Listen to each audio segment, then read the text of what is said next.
601 e 602, data da nossa aula de hoje, 4 de dezembro de 2020. Pega o seu caderno, anota aí a data da nossa aula de hoje, assunto da nossa aula, que nós vamos estar dando continuidade aí a falar sobre os germanos. Nós vamos falar sobre os contatos e as adaptações, tá? Desse, povo, tá certo? Então, anota aí que eu vou estar passando as informações para vocês. Lembrando da importância de você participar do Google Class, tirar as suas dúvidas e me enviar também as suas atividades, tá certo? Então, vamos lá. Primeiro assunto que nós vamos tratar é sobre o contato dos germanos com os romanos. Bom, é importante que se diga que a penetração dos germanos no Império Romano, ela foi lenta e gradual. Desde os primeiros tempos do Império Romano, os contatos entre germanos e romanos foram frequentes e muitas vezes pacíficos.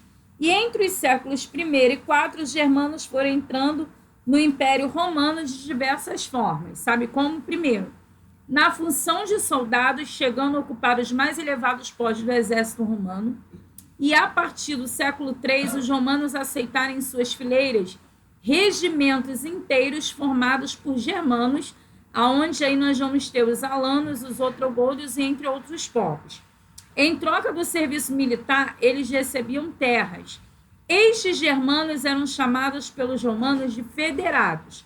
Alguns soldados germanos chegaram a generais do exército, na condição de agricultores, trabalhando nas grandes propriedades romanas como colonos. Por meio do comércio, os germanos forneciam trigo, madeira e pele para os romanos e compravam deles ferramentas e armas, e por meio de casamentos entre pessoas desses povos. Agora nós vamos estar falando sobre as adaptações entre os germanos e os romanos. Bom, durante os séculos de contato, ocorreram inúmeras trocas culturais entre os germanos e os romanos. Essas trocas eram facilitadas pelos casamentos entre eles e pela participação dos germanos no exército romano. Os germanos, eles assimilaram costumes, valores e técnicas de construção civil dos romanos, e muitos deles se converteram ao cristianismo antes e depois desta religião ser oficial do Império. Os germanos, por sua vez, também influenciaram a cultura material e a língua oficial do Império, que é o latim. Introduziram o latim, tá? Aí termos e expressões de suas línguas maternas e técnicas apuradas de trabalho em metal.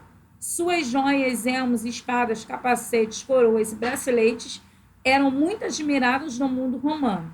Depois do longo tempo de contato entre esses povos, nem os romanos nem os germanos eram mais os mesmos. Agora, como atividade, você vai elaborar para mim 8 perguntinhas e respostas sobre o assunto que nós acabamos de estudar. Beijo grande, fiquem com Deus, bom final de semana e até a nossa próxima aula.